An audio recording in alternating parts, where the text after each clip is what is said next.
Bismillahirrahmanirrahim. Assalamualaikum warahmatullahi wabarakatuh. Hai teman-teman, kembali lagi dengan Lailatul Mahdalena dengan NIM 905012387, mahasiswi program studi perbankan syariah di Universitas Islam Negeri Alauddin Makassar. Nah, kesempatan kali ini kita akan membahas sedikit mengenai konsep dan teori uang dalam perspektif Islam. Jadi kita mulai dari pengertian uang. Nah, dalam ekonomi Islam, uang secara etimologi ini berasal dari kata an-naqdu yang berarti baik dari dirham, menggenggam dirham atau tunai. Nah, istilah dinar atau yang biasa kita kenal dengan emas dan dirham yang biasa kita sebut dengan perak digunakan sebagai mata uang utama, sementara fulus atau tembaga sebagai alat tukar tambahan. Nah, uang ini didefinisikan sebagai standar kegunaan untuk mengukur barang dan tenaga serta sebagai alat tukar. Nah, kemudian konsep uang. Nah, di dalam Islam, uang adalah flow konsep dan barang publik. Nah, Islam melarang spekulasi dan penimbunan uang karena dapat mengurangi jumlah uang beredar dan menyebabkan stagnasi ekonomi. Kemudian kita bahas sejarah uang. Nah, uang ini menggantikan sistem barter. Dinar dan dirham diadopsi dari peradaban Romawi dan Persia dan diresmikan sebagai mata uang sejak zaman Nabi Muhammad SAW.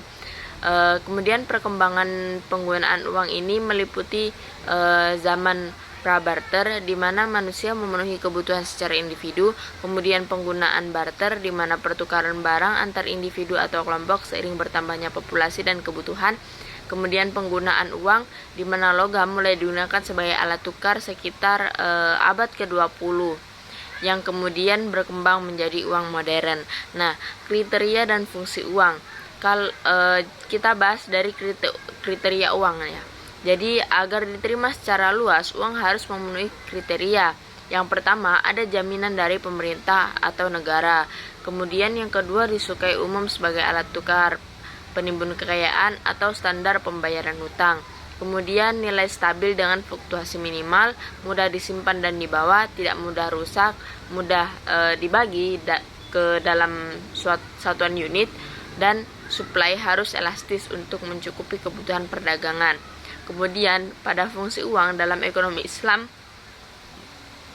uang hanya berfungsi sebagai satuan nilai atau standar harga. Nah, jadi unit of account ini memudahkan transaksi dan harus memiliki daya beli yang tetap.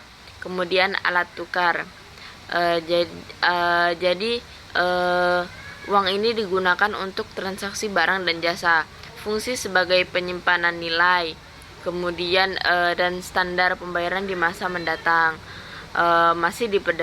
yang masih diperdebatkan. Jadi kemudian jenis-jenis uang. Nah, berdasarkan bahan, uang ini ada beberapa jenis. Yang pertama itu uang logam, di mana terbuat dari perak, emas, aluminium, perunggu, dan lain-lain dengan nilai nominal yang lebih rendah.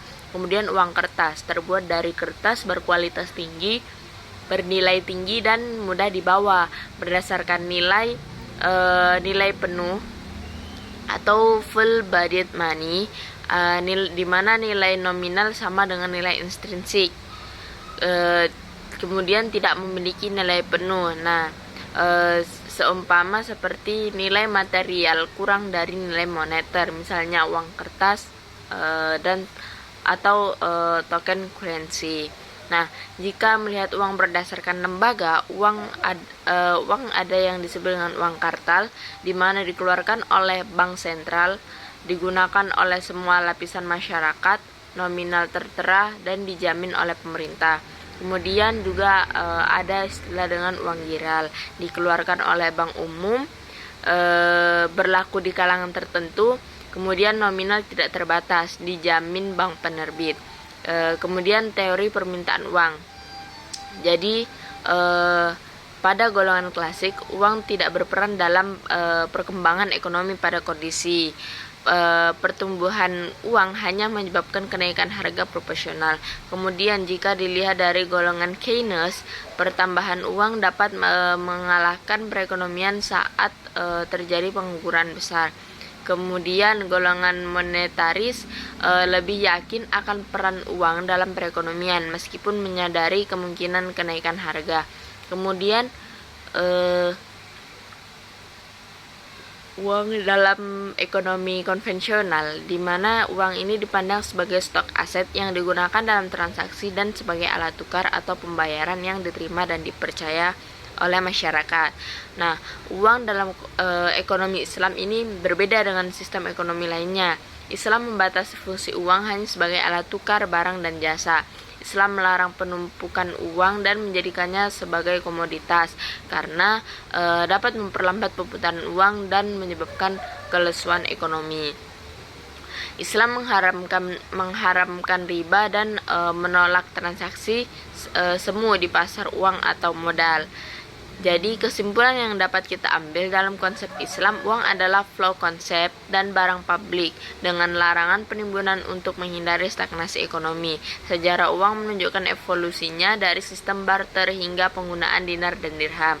Uang memiliki kriteria tertentu agar dapat diterima secara luas, dan dalam ekonomi Islam, fungsinya terbatas sebagai alat tukar dan satuan nilai. Berbeda dengan pandangan ekonomi konvensional yang lebih luas, Islam juga mengharamkan riba dan spekulasi uang. Mungkin itu saja yang bisa saya sampaikan, kurang lebihnya mohon maaf. Assalamualaikum warahmatullahi wabarakatuh.